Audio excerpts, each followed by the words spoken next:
जब भी हम किसी भगवान का नाम लेते हैं तो सबसे पहले मन में एक प्रश्न आता है, उनका जन्म कैसे हुआ, उनके माता पिता कौन थे। लेकिन जब बात महादेव की होती है तो यही प्रश्न और भी गहरा हो जाता है। क्या महादेव का जन्म हुआ था? क्या उनके पिता थे? या फिर महादेव सच में अजन्मा हैं? आज इस वीडियो में हम महादेव के जन्म से जुड़े इस गहरे रहस्य को शांति और भक्ति के साथ समझेंगे। शिव पुराण, लिंग पुराण और वेदों के अनुसार महादेव अजन्मा हैं। पर यहां एक कथा आती है जिसे बहुत से लोग गलत अर्थों में समझ लेते हैं।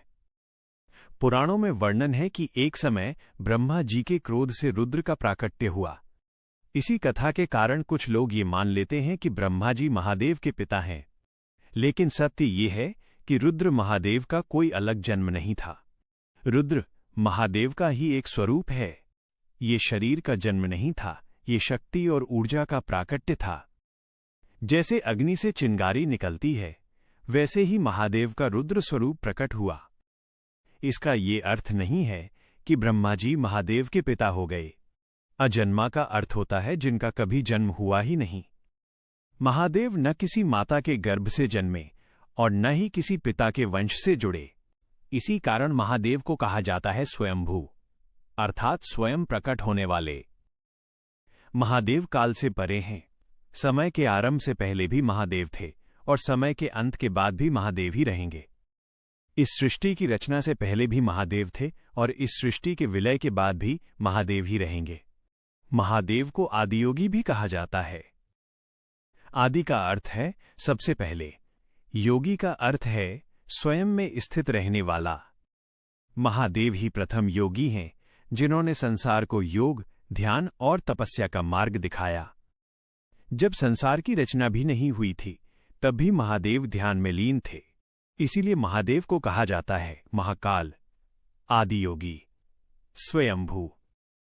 अब एक और गहरा प्रश्न उठता है, यदि महादेव का जन्म ही नहीं हुआ तो उनके पिता कौन हो सकते हैं?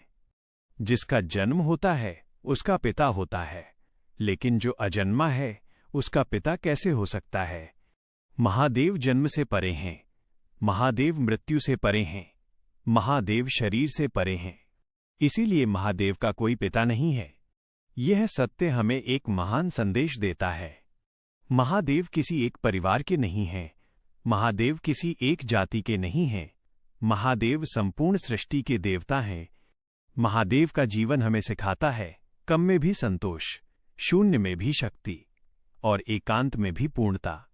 महादेव न राजमहलों में रहे और न ही उन्होंने कभी सिंहासन की इच्छा की। फिर भी महादेव सबसे महान हैं। इसी कारण उन्हें भोलेनाथ कहा जाता है, क्योंकि महादेव अपने भक्त का भाव देखते हैं, दिखावा और धन नहीं। तो भक्तों, जब भी कोई आपसे पूछे कि महादेव के पिता कौन थे, तो शांत मन से कहना, महादेव अजन्मा हैं, महादेव स्वयंभू हैं, महादेव ही आरंभ हैं और महादेव ही अंत हैं।